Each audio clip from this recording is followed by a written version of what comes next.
think if I go back to Roker Park, and that's where obviously I signed with Dennis Smith. I've still got a picture of me in my shell suit with Dennis on the side of the pitch. It evokes loads of different memories.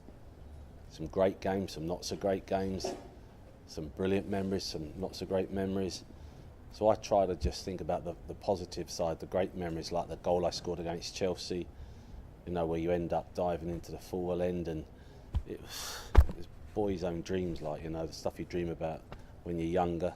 Premier passions, you know, how much reading Saka cared about the club, we did as well. But then if you were to talk about the ground itself, what I loved the most about it, it was a proper football ground.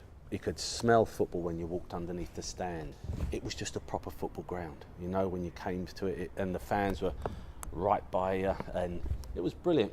But it was also its sell-by date, and I think you had to accept that. And if you look at the foresight, Sir Bob Murray, John Ficklin, and everybody else that was involved with this magnificent stadium, when you consider how much it cost to build a stadium of this stature nowadays, I would dread to think how much it would cost comparable to what it cost them then.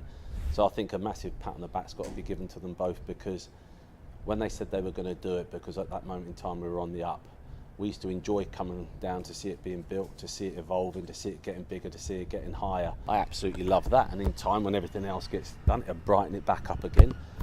But I love that coming out the tunnel. I think it's awesome. And there's no better place for me when this is full to the rafters with our fans singing their heads off, and to do that we've got to be successful on the pitch, and we've got to give them something to sing about. But definitely the right move at the right time. We watched it grow out of the ashes of the old pit as we came home from games at Roker Park, and we stuck our heads in and went in the little cabin that had the display and the photographs.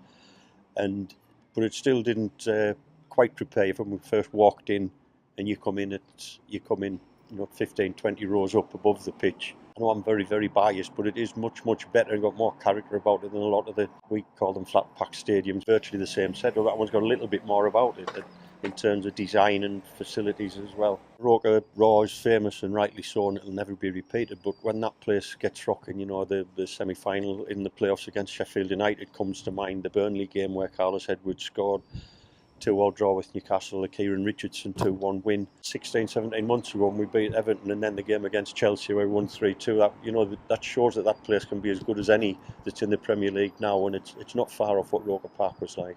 And you think, crikey, is this ours? The design's not that far removed from what the new Wembley is, and that costs 10 times as much. Going back to Roker Park, it is now a housing estate. I still like driving past it. I still like laughing when I go by, and I always said, remember when your dad used to play there, and it's a housing estate? Or if I drive by with someone and say, I used to play there, and they go, what, there? I said, yeah, it used to be a football ground, and they laugh. We had to move because when you consider the infrastructure around Roker Park just wasn't there, and it was impossible to do it. So much history with the city of Sunderland. For me, it was a perfect place to build it. So you fast forward to the Celtic game again, and like I said, we've not had a pre-season fixture at home, I think, for about 9 years. I think the last one was against Juventus. And whilst I totally agree with everything that's gone on in the past in terms of the concerts, I think they've brought great revenue into the city, to the club and that, I also like having a pre-season home game where it allows the players to see what it's like to play in the stadium, to get a feel for it and that, and to showcase what is a magnificent stadium. You know, things go round, things evolve, you know, and maybe this is our time now with Simon and Glyn, that's going to happen again, and we'd all like to see it.